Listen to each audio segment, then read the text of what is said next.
जगद्वन्द्य अवधूत दिगंबर दत्तात्रय गुरु तुम्हीच ना।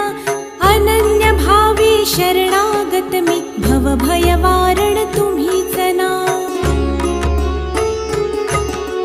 कार्तवीर्य यदु परशुराम हि प्रबोधिले गुरु तुम्हीच ना।